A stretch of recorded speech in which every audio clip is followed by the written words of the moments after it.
தங்கம் விலை அரசியல் இனி வீழ்ச்சியா எழுச்சியா? 2025 டிசம்பர் இறுதியில் 22 கேரட் தங்கம் விலை பவுனுக்கு 1,120 ரூபாயாக இருந்தது. அதுவே 2026 ஜனவரி 29ஆம் தேதி 1,34,400 என்ற அளவில் உயர்ந்தது.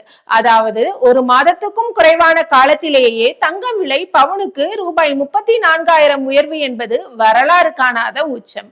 ஒப்பீட்டு அளவில் கடந்த 2025ஆம் ஆண்டில் 12 மாதங்களில் பவுனுக்கு ரூபாய் 40,000 அதிகரித்த நிலையில் 2026 ஜனவரியில் மட்டும் பவுனுக்கு 34,000 ரூபாய் உயர்வு என்றால் தங்கம் விலை அடுத்து என்னவாகும் என்ற அச்சம் பரவ தொடங்கியது. ஆனால் ஜனவரி 30, 31, பிப்ரவரி 2 என அடுத்தடுத்த 3 வர்த்தக நாட்களில் தங்கம் விலை ஒவ்வொரு நாளுமே பவுனுக்கு 7,600 ரூபாய் என்ற அளவில் குறைந்தது. அதாவது 3 நாட்களில் பவுனுக்கு 22,800 ரூபாய் குறைந்தது. அதன் தொடர்ச்சியாக பிப்ரவரி 3 மற்றும் 4ஆம் தேதி இரு தினங்களில் மட்டும் தங்கம் விலை பவுனுக்கு 7,500 ரூபாய்க்கும் மேலாக அதிகரித்தது. இதே நிலைதான் வெள்ளி விலை நிலவரத்திலும் நடக்கிறது. இந்த வீழ்ச்சி எழுச்சிக்கு பின்னால் உள்ள சர்வதேச பொருளாதார அரசியல் மற்றும் இனி முதலீடு நோக்குடன் தங்கத்தை நாடுவது நல்லதா என்பது குறித்து சற்றே தெளிவாக பார்ப்போம். அமெரிக்க அதிபராக ட்ரம்ப் 2வது முறையாக பொறுப்பேற்ற பிறகு வெளியிட்ட அறிவிப்புகள், குறிப்பாக இந்திய இறக்குமதி பொருட்களுக்கு 50% வரி விதிப்பு, H1B விசா கட்டணத்தை உயர்த்தியது, அமெரிக்க டாலருக்கு நிகரான ரூபாய் மதிப்பு சரிவு ஆகியவை தங்கம் விலை உயர்வுக்கு முக்கிய காரணங்களாக அமைந்தன. அதிலும் குறிப்பாக ஜனவரி மாதம் தங்கம் விலை உயர்வுக்கு ஈரானில் ஏற்பட்ட போர் பதற்றம், சர்வதேச பொருளாதார வீழ்ச்சி போன்ற காரணங்களும் பெரும் முதலீட்டாளர்களின் பார்வை பாதுகாப்பான முதலீடாக கருதப்படும் தங்கத்தின் பக்கம் திரும்பியதும் கூறப்பட்டது. இடையில் தங்கம் விலை வீழ்ச்சியடைய முக்கிய காரணி ஒன்று உள்ளது. அதாவது அமெரிக்க பெடரல் ரிசர்வ் வங்கியின் தலைவர் ஜெரோம் பாவெல் பதவிக்காலம் இன்னும் சில மாதங்களில் முடிவடைய உள்ள நிலையில் புதிய தலைவராக கெவின் வார்ஷை நியமிக்க ட்ரம்ப் முடிவு செய்ததே அந்த முதன்மையான காரணமாக கருதப்படுகிறது. பெடரல் ரிசர்வ் வங்கி வட்டி விகிதங்களை குறைக்க வேண்டும் என்பதே ட்ரம்பின் எதிர்பார்ப்பு. ஆனால் அதற்கு பாவெல் தொடர் முட்டுக்கட்டை போடுகிறார். இந்நிலையில் மே மாதம் புதிய தலைவராக பொறுப்பேற்கும் கெவின் வார்ஷ் அதிபர் ட்ரம்பை போலவே பெடரல் வங்கி வட்டியை 1% வரை குறைக்கும் கொள்கை கொண்டிருப்பதாக கூறப்படுகிறது. மேலும் டாலரின் மதிப்பை உயர்த்தும் வகையில் கடுமையான நிதி கொள்கைகளை வாஷ் மேற்கொள்ளக்கூடும் என்ற எதிர்பார்ப்புகளும் நிலவின. இருந்தாலும் கடந்த கால வரலாற்றை புரட்டி பார்க்கையில் வாஷ் ஒரு பணவீக்க பருந்து போலவே இருந்துள்ளார். அதாவது பணவீக்கத்தை கட்டுக்குள் வைக்க வேண்டும் என்பதில் அவர் மிகவும் கவனமாக இருந்துள்ளார் என்பதால் அது அமெரிக்க சந்தைகளில் அதிர்வலையை ஏற்படுத்தியது. வாஷ் ஃபெட் தலைவரானால் நீண்ட காலத்துக்கு வட்டி விகிதங்களில் மாற்றம் இருக்காது, பணப்புழக்க நிலைமைகள் மேலும் இறுக்கமடையும் என்ற அச்சம் உருவானது.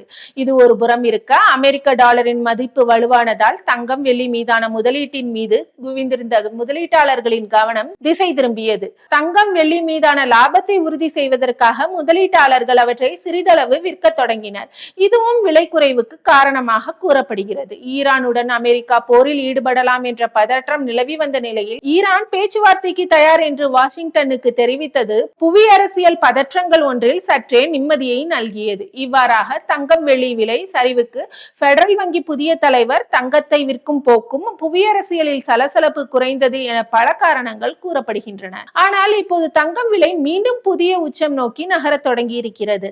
அமெரிக்க அதிபர் ட்ரம்ப் அரசின் செயல்பாடுகளால் தென்கொரியா, டென்மார்க் உள்ளிட்ட நாடுகள் டாலர் மீது வைத்திருந்த நம்பிக்கையை இழந்துள்ளன. இதன் தொடர்ச்சியாக பல்வேறு நாடுகளின் மத்திய வங்கிகள் டாலரை விற்றுவிட்டு தங்கத்தில் முதலீடு செய்து வருகின்றன. இதனால் தங்கம் விலை ஏற்றம் மீண்டும் வேகம் எடுத்துள்ளது.